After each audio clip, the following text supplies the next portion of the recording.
For law enforcement, one of the most critical things is that they are able to get in to help people that actually need them.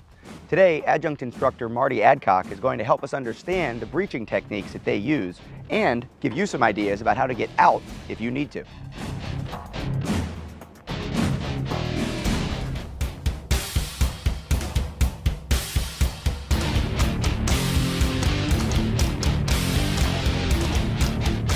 Hey Mike, so the things we've talked about before here as far as breaching from the tactical side, the non-tactical side, how to generate the force, I need you to take all that, and what you're going to do is you're going to step up here and let's go from the non-tactical or the tactical side of the door first. All right, and make the breach. Again, be aware of all the things that can happen to that arm, to that forearm as it goes through the door. All right, and where you might need to stand to keep that from happening, as well as taking and generating that force properly so that you can allow that tool's weight to do the job for you instead of you having to muscle the ram through. All right, once we've done that, then I want you to just back up, we'll reset the door, and we'll go from the non-tactical side. Sounds good. All right. The thing you got to be aware of, remember the difference in patrol uniform and your regular SWAT uniform is you're not going to have a sure footing with those type of shoes. Your vest is not on the outside, so it's not going to rotate with the body as well. So those are just some slight things you'll have to be aware of. How much is this weigh? It's a 35-pound ram. You ready? All right, on you. All right, and then good. You back up, let your guys flow through the door, and then obviously, again, what we don't want to do is we don't want to drop the tool on the outside of the door, okay? We want to make sure that we keep that tool with us, all right? And that way, once the team's flowed through, we can take and drop that tool right there in the first room. All right, this way the team doesn't have to come all the way back out of the house if we have a follow-on breach inside. We can come right back to that front door. We know that that's where the tool's placed each and every time. We can pick it up, flow on through the house, and use it anywhere we need to inside the house. Let's go ahead and we'll get the door reset, and then we'll do it from the non-tactical side. Good. With this in particular type of door, it uses a polymer type pin system. The different colored pins being red, blue, and white. They represent different weights on the door. For say, it's just a throw itself for the doorknob, or it's a doorknob and a dead bolt, or maybe it's a doorknob with 2 dead bolts. And we can represent that with the different weights of each pin. This one here, what we're doing just in training, it's a 1-pin breach. We just want to get the motion down. That's the most important thing, how to use the ram and use your body as a part of the ram. All right.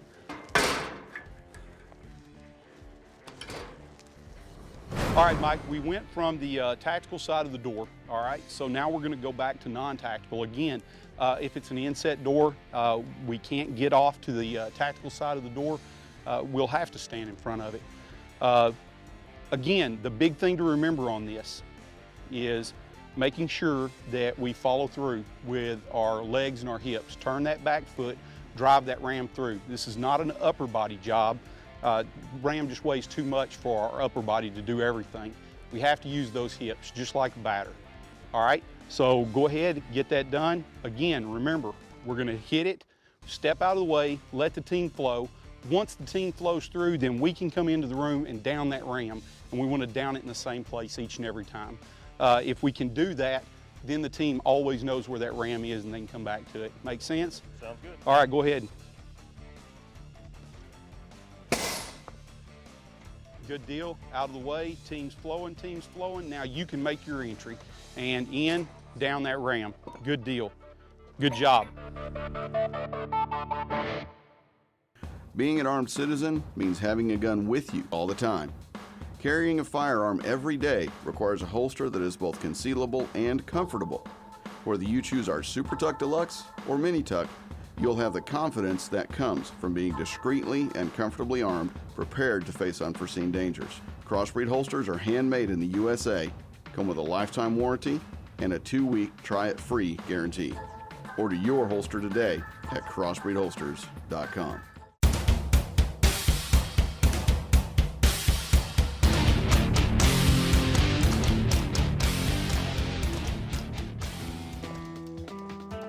All right, Mike, what we're gonna do is go through pry doors now. Really, a lot of similarities, a lot of differences. This is a two-man task. So for this, we've got you a training partner we're gonna bring in. This is Rob, Mike. How you doing, man? All right. And what we're gonna do is we're gonna talk about breaching this thing from the tactical side of the door first. All right, guys, breaching from the tactical side of the door, it's gonna be a little bit more difficult because you're having to use the pry bar at its length. Makes sense? Again, what's gonna happen is Rob's gonna go up here, he'll set the tool. Once he's got the tool set, he's gonna move his hand, all right? And then he's gonna turn around, and again, stealth is the key to this whole thing, right? So we don't want Rob having to look at you and tell you, hey, it's set, you can start setting the tool in there now. What he's gonna do is he's just gonna give you a big head nod, all right? Once he gives you the head nod, then you can come up and you can start setting the tool. Real easy, we can set the tool with a ram or we can set it with a sledgehammer. A ram's what we've got access to right now, so that's what we'll use, okay? Once he's got the tool in there, you start setting the tool. My question to the two of y'all is, who do you think is responsible for deciding that that tool is set in there and ready to pry the door open? The ram guy or the tool guy? And it's real simple. The ram guy, because he's got to quit swinging a ram. No, it's real simple. It's going to be the tool guy. He's the one that can feel whether that tool is set down into the door properly or not. What he's going to do is, again, we're beating on the door now, so quietness does not matter. Stealthiness does not matter. He's just going to sound off set. The ram guy can pull back. Once he pulls back, our pry guy can get up here, pry the door, get it popped open. He's the primary breacher at that point. Just because you have the ram in your hand doesn't make you the primary breacher any longer. Now our primary breacher is the guy closest to the door.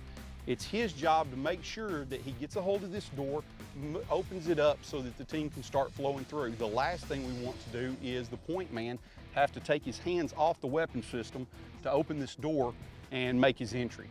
All right, makes sense? Again, can't just drop the ram and down the ram out here. Again, can't just drop the pry tool and down it out here. We need to get those tools inside in case we have follow-on breaches to do. Make sense, guys? Check. All right, let's get it done.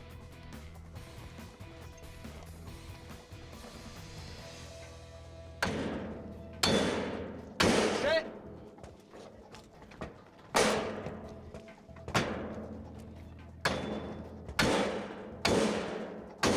Set. There we go. Rob, get up there. We've got to get a hold of that door, get that door open. Team flows through. Now you guys can make your entry if the team's made their entry. Now you can down your tools, transition to a weapon system, and you're ready to help the rest of the team out in here. All right, good job, guys. Let's get the door reset. What we'll do is we'll set it up for the non-tactical side of the door. Now, in the case of the actual set, when Mike was hitting the hammer, it felt sturdy, felt good. At that point, obviously I didn't have it set deep enough and I ripped out some of this wood, actually maybe the door jamb, whatever it was. Is there a command that goes with that reset to call him back up? Or obviously I did it, he jumped in? Yeah, that's fine, and you just called it. I mean, it can be whatever code words you want. What our team's gonna use is reset. All right, he's still got the ram in his hand. You just get right back up there, reset, reset. The element of surprise is over with now. We can start giving voice commands. He gets back in there, and again, it's a reason that he does not immediately down the tool once you call it set the initial time. He gets up there, he resets the tool for you, and you get in there and you pry. Another point I just want to make real quick with you is what we want to do is we don't want to use that upper body strength and upper body strength alone to pry this door. Sometimes that is not going to defeat these doors. If we've got to throw, we got maybe a deadbolt or two deadbolts. We have to use our entire body. So what I'd like to see guys do is they get the tool in here. Once they call it set, what I'd like to see them do is reach out here, use as much leverage of this tool as possibly can, and then we're going to take this thing and we're going to do it just like we were doing the ram, but in reverse. We're going to pivot on this inside foot, and we're going to take this back foot and we're going to bring it around and pop it. All right? Now, being a training door, it's not really completely realistic. I understand that. Sometimes the tool will hang up in there, but we still have to go through the motions of this initial guy right up here with the pry tool in his hand. Once that door goes, reaching over, getting that door open to allow this team to roll through. All right? We don't want to have shooters taking their hands off of weapon systems to make that entry. All right? really good job. Let's get this thing reset, and what we'll do is we'll do it from the non-tactical side of the door, guys. All right, guys, not a lot of difference from what we did last time here, okay? The thing is, again, Rob, you're gonna come up here, you're gonna get the tool set in there, you're gonna slide your hand back and out of the way, all right? That's a huge thing. Numerous guys have had their hands injured by, you know, not getting that hand back out of the way, going ahead and giving their breacher the nod, or giving their breacher the nod a little early before they get it moved back out of the way, or this guy just not paying attention and starts setting that tool. All right, we have to pay attention to what's going on up here. We don't need anybody injured before we make the entry. We want to get that entry made injury-free and get in there and handle up our business. So we'll go up here, you'll set that tool in there again, slide your hand out of the way, big nod, let him know you're ready. Again, we're stealth mode right up until the point we have to not be. All right, we're gonna set that tool. He's gonna sound it off again.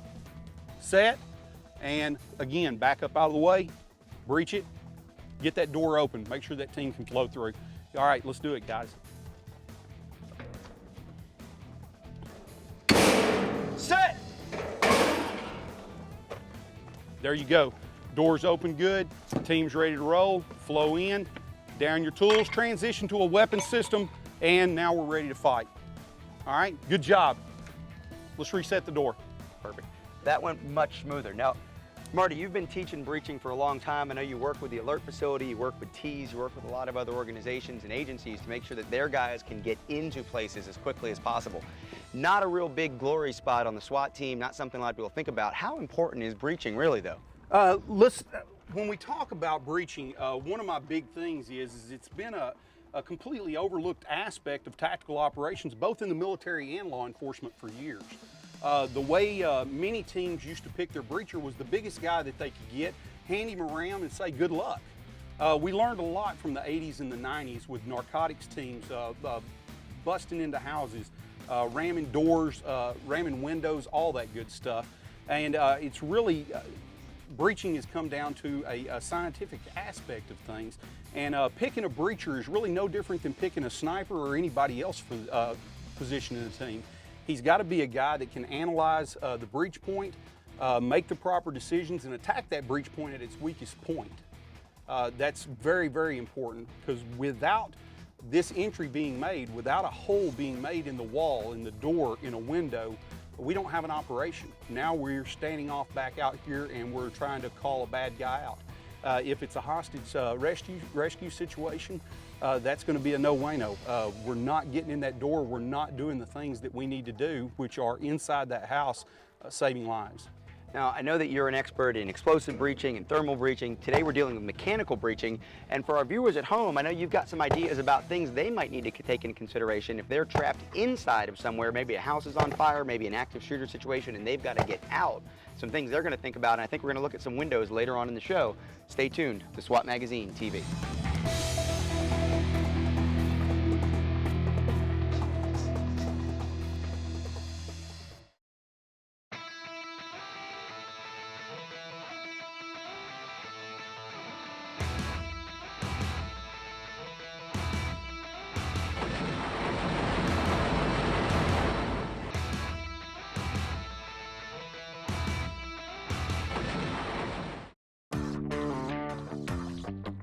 We're back in San Marcos, Texas, here at the ALERRT facility breaching facade, and I'm here with Sandy Wall. Sandy Wall served with Houston Police Department for 28 years, 22 years of that in special operations, and he's come up with a way to use flashbangs to get into doors real quick when mechanical breaching may not be fast enough or secure enough for what we want to do to get into a room. Tell me about your system. Well, it started out as a bang pole, and it's all wrapped around a particular type of munition that Defense Technology makes. It's called a command-initiated flashbang, which uses thermal tube or shock tube to initiate it from remotely. And I started out as just a bang pole so that it could breach a window, import a distraction device for SWAT teams that needed to create that that kind of situation for a first or second story. And then I went ahead and added a particular implement that breaches windows for break and rake, and can also import OC chemical if you need to do that. And then the third implement, which is the one we'll feature today, we call the door key.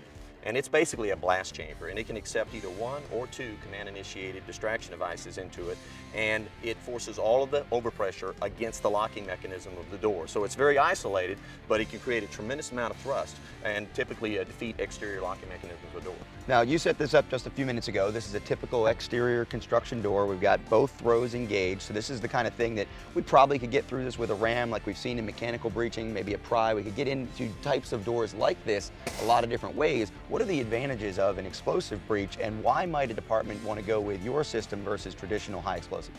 Well, obviously, not only to breach the door, but it's the shock effect of it happening, you know, and which is an advantage.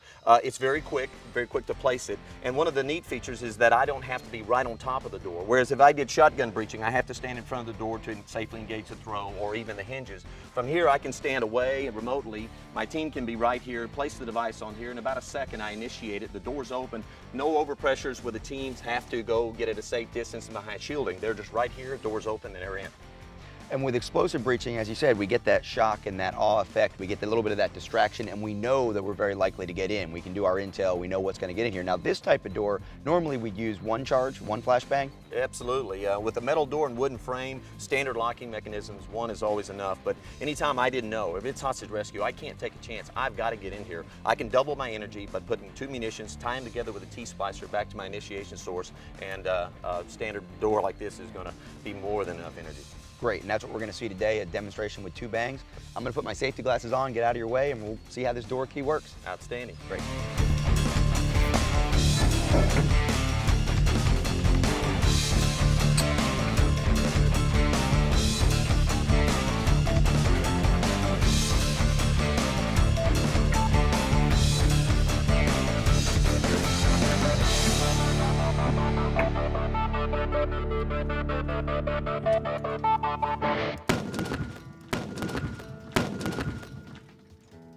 Really impressive. I mean, that just laid it in here. I mean, this is obviously it fell in exactly where you'd want it, out of the way. Team can move in.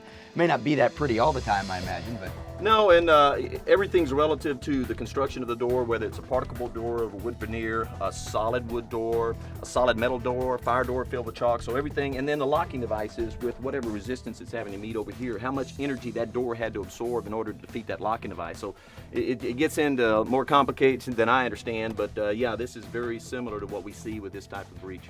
well, this is great. I mean, obviously it defeated the mechanism which holds the door to the wall. The throws and the lock is still intact here. That doesn't matter once that wood split out. And of course, we lost some of the wood here on the back side as well, which is what allowed the door to just sit here.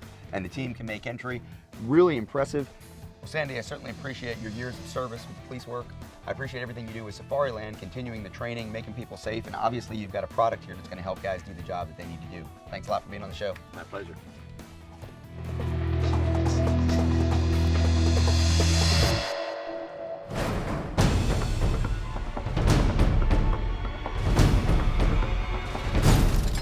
My day-to-day job is with the training unit with my department, as well as the SWAT team.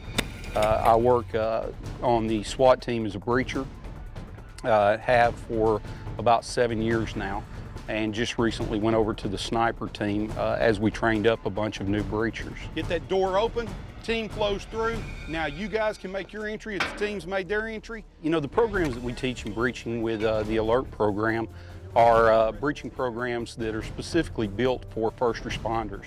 That first responder that's going to find themselves on that scene of a active shooter, someone that's initially taken someone hostage, and prior to a tactical team's arrival, maybe went active as far as actively harming people, and those patrol officers had to make that entry to get in there and stop the killing. I really enjoy teaching the tactical aspect of police work as well as military work.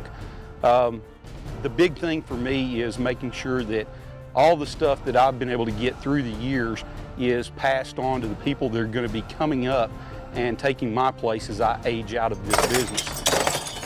Small pieces, small cuts, no big deal. Big pieces, big cuts, bad day. What makes our program a little bit different is we teach the history, where this all came from, why we started doing it, why breaching is important as it is, why it's been ignored for many, many years. And the importance of breaching is without that breach, without that entry point, we don't have an operation. Set! The favorite aspect of breaching to teach for me is going to be probably getting in there and doing the manual breaching. Mechanical breaching is fun. Mechanical breaching is fun. Explosive breaching is fun. Ballistic breaching is a lot of fun. But mechanical breaching, people get to get in there. You get to see them get excited about getting to tear things up. The really, really good thing about it is seeing them get smart about it, attacking the weak points of the doors, the windows, or whatever you're teaching them to breach at that time. Everyone knows that it's important to keep an open mind about techniques, tactics, even gear, and to listen to other schools of thought. But when is it most important? When someone's a beginner, while someone's still developing their skills, or after they've established the fundamentals and they're an advanced student? It'd be great to be able to do it as a beginner. The reality is most people, as soon as they see something, they take that on, and then as they progress through, then they see something else. So it's usually the latest, greatest thing when they first acknowledge it. It'd be great to be able to pick it up as beginners, but reality is the majority of the time it's after you've already got some skill set, been able to determine which ones are going to work best for you and what you're doing. From the word go, you know, we believe enough in our product that folks that are doing it right only complement what we're doing. And I encourage people to get out there and really get a feel for what else is available to them. I think at intermediate level, get a basic foundation and understanding. Hopefully the basics have been given to them properly. And then from there, that's a good foundation. You can start building your skyscraper from there. So I think it's important for them to start out being very open-minded to all aspects.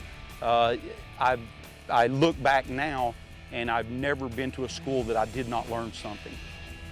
Take everything you learn, put it back in that little toolbox that you've got somewhere stored in the back of your brain, because you never know, even with the things that you didn't like, when you might need it. I think early on is best when you need to go to really see everything, see it all, and then slowly what you'll start doing internally is finding a place.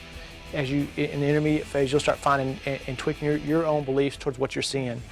But don't get locked in that. Always go outside, but it's okay to lock onto something, believe that, but don't do it early on because there's a lot of things out there. All the time. I think having the ability to practice critical thinking keeps you from making that mistake as a beginner. You don't want to spend 5 years doing something and find out later that it was wrong. I also don't want to be that guy who's been doing it for a few years. You do okay, but then something comes along. I also don't want to be the guy like me who's been doing it for 30 plus years and discover I'm wrong. I need to continually think, am I doing what I should be doing? Am I working as hard? Am I on the right path? And if sometimes you confront the wrong, the truth is the other way, it's painful, but too bad. I would say, my opinion is just saying after their fundamentals, and that way they can open themselves up to many different schools of thought and never be absolute with any one way of doing anything. I think it's more important as an advanced student because you need to open up your mind a little bit. A lot of guys tell you, well, I've done it this way my whole life. Okay, good for you, but we're not fighting the Vietnam War anymore. We're fighting in other parts of the world. We need to forget about some of those techniques, or we need to look at how we refine them. Keep watching SWAT Magazine TV. Being an armed citizen means having a gun with you all the time. Carrying a firearm every day requires a holster that is both concealable and comfortable. Whether you choose our Super Tuck Deluxe or Mini Tuck, you'll have the confidence that comes from being discreetly and comfortably armed, prepared to face unforeseen dangers. Crossbreed holsters are handmade in the USA, come with a lifetime warranty, and a 2-week try-it-free guarantee. Order your holster today at crossbreedholsters.com. Welcome to Personal Defense Network. For years, we've been the internet's leading destination for high-quality information on equipment, training, and your preparation for personal or home defense. Our videos are meant for those who are serious about enhancing their ability to use efficient techniques to survive a dynamic critical incident. But now we've stepped things up even higher. We've added hours of high-quality training videos just for our premium members. This content takes the body of work that is the Personal Defense Network up to an even higher level. We've got the same types of experts that you're used to seeing, the people who know not only what to teach, but also how to teach. and most specifically, how to convey that information to you efficiently with premium online content. This is simply the best stuff you can find on the web. So how do you get started as a premium member? Simple. First, choose the plan that suits you. You can either pay monthly or sign up for a whole year in advance. Then, you're going to find categories of videos that are meant exclusively for you to help enhance your preparation for personal defense. Let's go inside and take a look. On the categories page, you'll find that all of our topics are organized in a way that makes sense so that you can easily find the information you're looking for. Once you go to a specific category, you'll see our normal short-length video tips. You'll also see step-by-step drills with written instructions, as well as full-length courses that are designed to help you learn as efficiently as you can with the time you've got. And of course, as you've come to expect from the Personal Defense Network, we're always adding new information. We're constantly out taping and collecting video with experts from around the world that you can find inside of your premium membership. And the best thing, you'll be able to take this membership with you with a smartphone, mobile device, or simply log in at whatever computer you happen to be by. Our goal with the Personal Defense Network is simple: provide you with the highest quality video learning tips that are available. You'll find them inside of the premium membership. All you have to do is choose how to get started, monthly or annually, and I'll see you on the inside.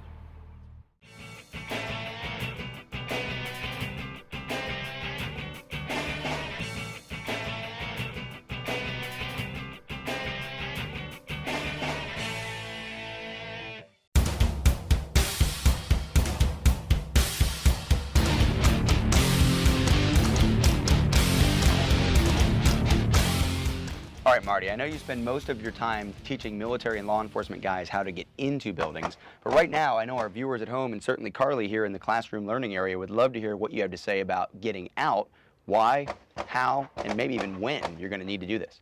All right. You know, there's going to be several reasons that we're going to want to have to, you know, move away from certain things. Maybe it's an active shooter. Maybe it's a fire. You know, it just depends, but we might want to move away from those. And the first thing we're going to try to do is we're going to try to, you know, avoid the situation altogether. You know, obviously if we can just go out the front door, we're gone. But maybe we get driven back into a portion of the building or the back of the house to where we don't have a door access to the exterior.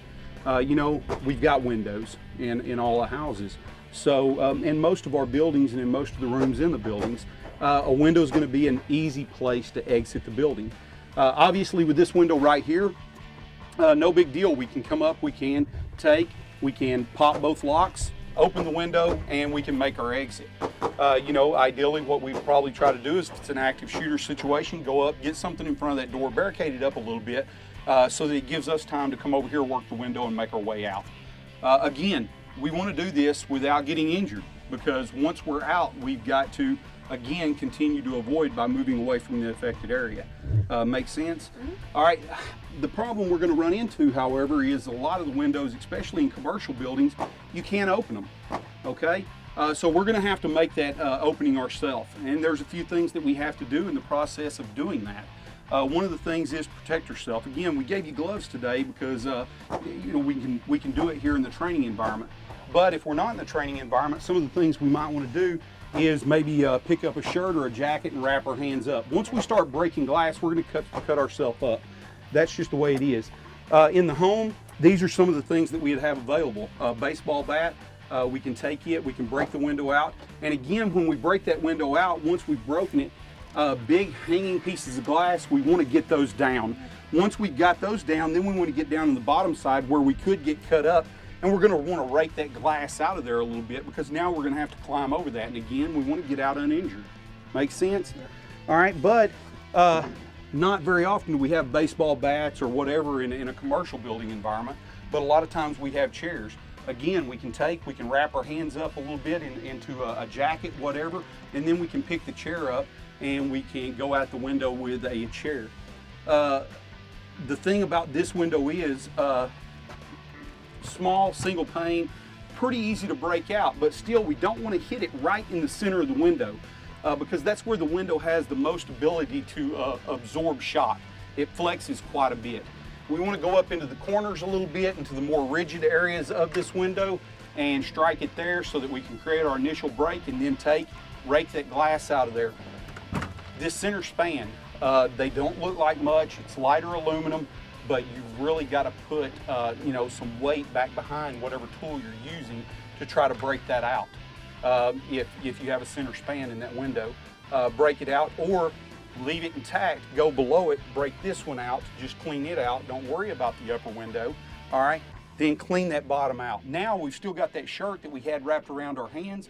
We can always take that, pull it off, throw it over here so that it gives us a little more protection, and again, just make our climb out and make our exit from the area. Make sense? All right, I tell you what we've got this chair right here, we've got a window right here. You wanna do it? Let's do it. All right, let's do it.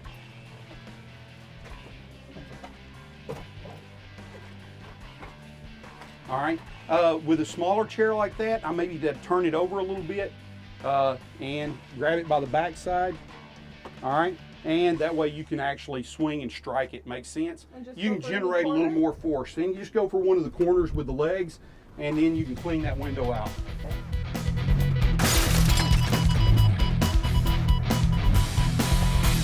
All right, Carly, good. We got the window broke out initially, okay, but now we've got the big shards. We've got to get them out of there and get them out of the way so that we can climb out. So let's just take the chair, poke those pieces of glass, knock them out if you want.